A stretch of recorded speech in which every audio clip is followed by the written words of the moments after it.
za uangalizi. Maana yake wanaangalia hali ya upasuaji iliyofanyika, je, imeenda sawa? Na kama haijaenda sawa, sasa what next? Wanaangalia tena upasuaji tuliofanya ni mdogo.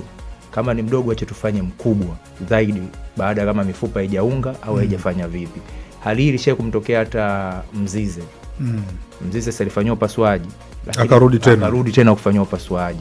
Kwa hiyo kwa Pacome huu tayari ni upasuaji wa kwanza. Kama amekaa sawa ndani ya wiki 6 mifupa imeunga, maana yake watapewa tu taratibu zingine za kufanya taratibu, labda zile nini tunaita mazoezi madogo madogo baada ya wiki 6, kama kutembea na gongo kwa kukanyagia polepole ama vipi.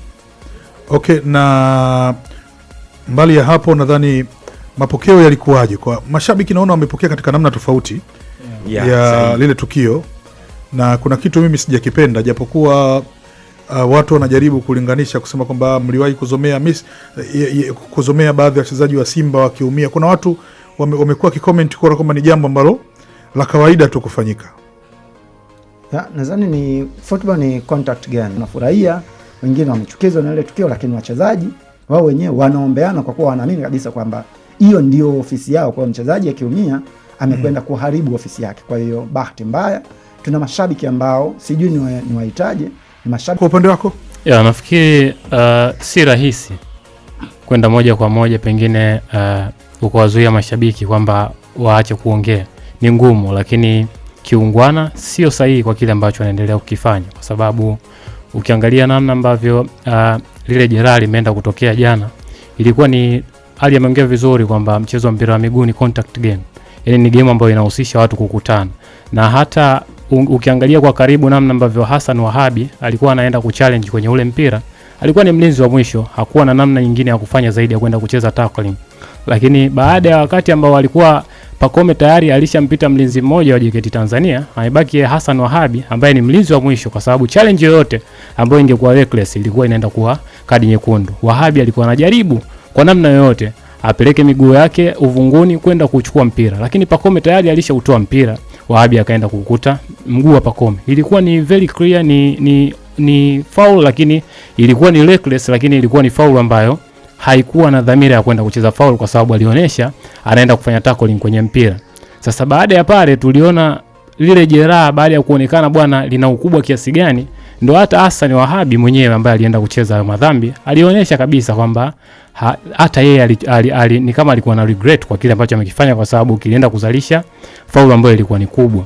Lakini ukiangalia mapokeo ya watu na namna ambavyo pengine walienda kuitafsiri kwamba Hassan labda alienda kucheza makusudi, labda mimi binafsi sikuona kama alikuwa na intention ya kwenda kucheza makusudi. Sasa nikirudi kwenye namna ambavyo mashabiki wanahusianisha kwamba mchezaji wa Simba alipata jeraha, kuna baadhi ya mashabiki wa Yanga wakawa wanafanya sherehe. Hayo mambo ni ya kishamba na ni mambo ambayo sio ya kuentertain kwenye football, kwa sababu tunasema hii ni kauli mbiu kabisa ya FIFA kwamba play fair, be positive. Kuwa positive sio, yani play fair not only kwenye ndani ya uwanja. Ukiwa positive maana yake unatakiwa uwe positive hata nje ya uwanja. Leo hii mashabiki wanaweza wakawa wanapigana nje ya uwanja, lakini angalia namna ambavyo wachezaji wana hug each other, wanaoneshana ule upendo, na namna ambavyo mpira wa miguu umekuwa ni mchezo wa kiungwana.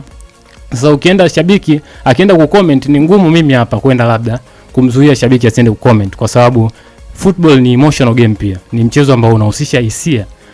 Shabiki anaweza akawa na matatizo yake huko nje, akaja kuyamalizia kwenye post ya mtu fulani ambaye amempost Pacome kwa hasira zake ambazo zinatoka huko nje, lakini which sio kitu ambacho ni sahihi kukifanya kwa mtu ambaye anajiita yeye ni mtu wa football. Mtu wa football huwezi kwenda kureact vile. Watu wengi nimependa namna ambavyo walienda kutoa pole. Nimemwona shabiki mmoja wa Simba, nafikiri anaitwa K Mziwanda, amefanya vizuri sana. Ameeleza ni kwa namna gani yeye anajisikia vibaya kwa kile ambacho kimemtokea mchezaji wa Yanga ambaye ni Pacome Zouzoua. Sio mchezaji wa Simba, lakini yeye kutokana na influence aliyokuwa nayo, kuna watu wengi inawezekana kile alichokifanya ameenda kuhamisha mindset zao kwamba pamoja na kwamba aliyepata jeraha ni mchezaji wa Yanga, lakini bado ni mchezaji ambaye anaitumikia timu yetu, ameipa thamani ligi yetu, ameipa thamani mpaka ligi yetu, na namna ambavyo tutahitaji kuwa na hawa watu. Sasa kama watu wanapata majeraha kama haya makubwa, bado watu wa ndani sisi ndo tunaendelea kuongeza chuki na kufanyaje, sio jambo zuri. Kwa hiyo kwa kile ambacho amekifanya K Mziwanda na ambaye ni shabiki wa Simba, binafsi kimenifurahisha na nimefurahi kuona namna ambavyo yeye ameweza kwenda kumwombea Pacome apate quick recovery na namna ambavyo anaweza kwenda kurudi kwenye utimamu wake. Ni jeraha kubwa ambalo linatokea kwenye mpira wa miguu. Majeraha kama yanatokea. Tuliona challenge ya I think alikuwa ni Ashraf Hakimi kwa Jamal Musiala. Hakuna ambaye aliona mara ya kwanza kama jeraha litakuwa kubwa, lakini baadaye Jamal Musiala amekaa nje kwa muda mrefu na mpaka sasa hivi hajarudi kwenye ule alikuwa nao. Kwa hiyo sofa mimi nafikiri ni ngumu kwenda kuwazuia mashabiki moja kwa moja, lakini kupitia kipaza hiki naweza kuambia mimi binafsi siungi mkono kile ambacho wanakifanya. Okay, tunaelekea bwana hapa kwanza tukumbushie masuala ya mzigo. Mzigo ndo kila kitu na tuko na mshua hapa saa 12:35 kutakuwa na shilingi 100,000 kwa watu 5. Njia ni ile ile tu. Ukiwa unatumia Vodacom basi bonyeza *150*00 chagua namba 4 lipa kwa M-Pesa. Namba ya kampuni ni 3211. Lakini sasa this time imekuwa ni tofauti sana. Sasa hivi naona shabiki wa kwanza ukijulikana wewe unapenda Yanga tu. Hatari. Yaani kama Muislamu katajiwa ile nyama ile. Mambo yanakuwa tofauti. Bana, sasa tutoke hapo. Mimi naamini kuna namna ya kufanya wachezaji wetu wawe na utaratibu mzuri wa kuona kwamba wanaishi kama marafiki, lakini pia mashabiki nao kujua kwamba wao ni kitu kimoja na yao na ni sehemu yao ya maisha. Hizi timu zipo tu kwa sababu leo na kesho unaweza kukuta Pacome analetewa jezi ya Simba na mikataba pale na bwana saini hapa vaa hii. Unaona, akija kucheza kwako utasemaje? Mimi nikwambie hakuna mtu ambaye mpaka leo nikiamka hivi huwa namtafakari, nasema nikiona tu picha yake, alafu nikiona picha ya Chama nasema Mungu bwana atudhibiti sana kwenye vinywa. Ahmed Ali wakati Chama anaondoka na Simba Sports Club kwenda Yanga aliongea maneno magumu mno. Alijimaliza. Unaona? Si yeye wa kwanza, yashafanywa na wasemaji wengi sahihi mpaka wa Yanga. Lakini sasa unajua unamwangalia mtu na baada Chama sasa bora yani angerudi alafu ingekuwa ni tofauti. Unajua mshindi unakuwa wewe uliotamka.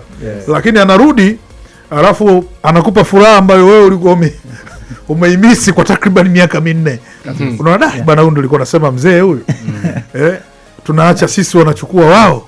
Yale maneno yote tulikuwa namaliza. Kwa hiyo tujaribu kuangalia kulinda vinywa vyetu na tuangalie utaratibu mzuri wa kuendea hawa watu.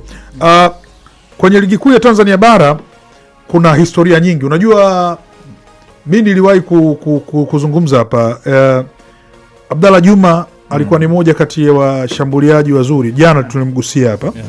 Na aliweka rekodi ya kufunga takriban magoli 20. Na mshambuliaji mwingine ambaye anaonekana alifunga magoli mengi zaidi kuliko washambuliaji yote alikuwa ni Mohamed Hussein Machinga Daima. Nadhani kwenye msimu wake wa magoli mengi alifunga takriban magoli 26 kama sikosei. Na Abdalla Juma tutamtafuta hapa, tutazungumza naye kuangalia sasa wazawa hawa wanakwama katika nini kwenye kufunga. Wakati huo tukifanya mpango wa kumtafuta Mohamed Hussein popote pale alipo ili tuweze kuzungumza naye atuambie washambuliaji wa ndani, manake mshambuliaji wa mwisho wa ndani kufanya vizuri kwenye ufungaji alikuwa ni Faisal Salum.